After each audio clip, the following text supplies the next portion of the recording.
Some characteristics are determined by inherited variation due to the genetic information passed to us by our mother and father. Examples of these include eye colour and blood group. And in this video we're going to look at what we mean by genetic information and how this is passed to the offspring by the mother and father. And the first place we start is by looking at the cell. Hopefully you'll be able to identify the nucleus. And you would have previously learned that the nucleus controls cell activity and that it contains the genetic information, or the DNA. So let's look in more detail about what we mean by DNA. DNA stands for deoxyribonucleic acid. It's a molecule that contains all the genetic information that codes for all of your inherited characteristics, for example your eye colour and your hair colour, etc. And like we said, this is stored in the nucleus of the cell. Your DNA is sometimes packaged into chromosomes within the nucleus of the cell. Different organisms have different numbers of chromosomes. Humans have 23 pairs, so 46 in total in every body cell. You inherit half of your DNA from your mother and half from your father, hence the chromosomes come in pairs. So 23 from your mother, 23 from your father makes 46 in total. If you unravelled the chromosomes, you would see the long strands of DNA.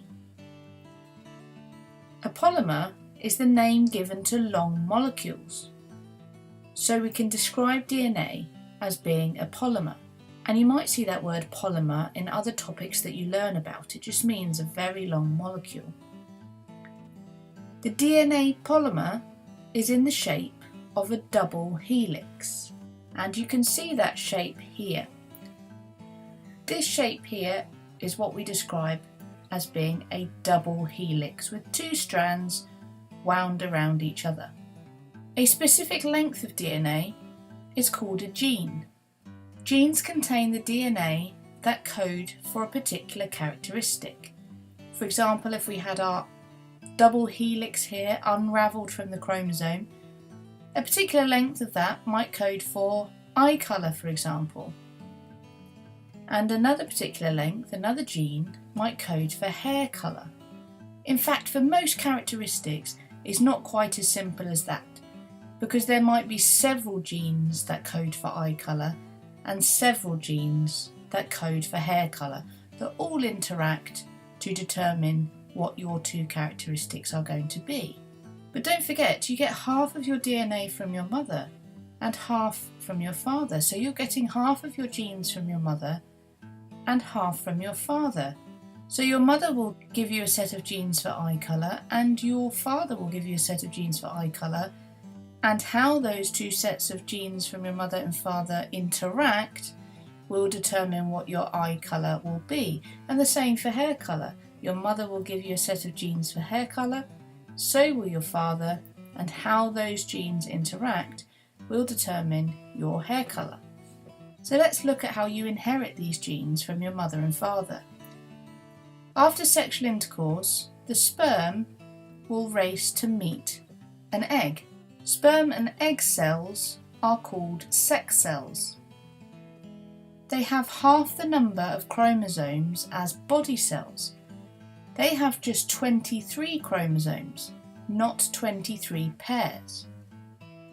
When the nuclei of the sperm and the egg fuse during fertilisation, the fertilised cell now has 23 pairs of chromosomes, 46 in total.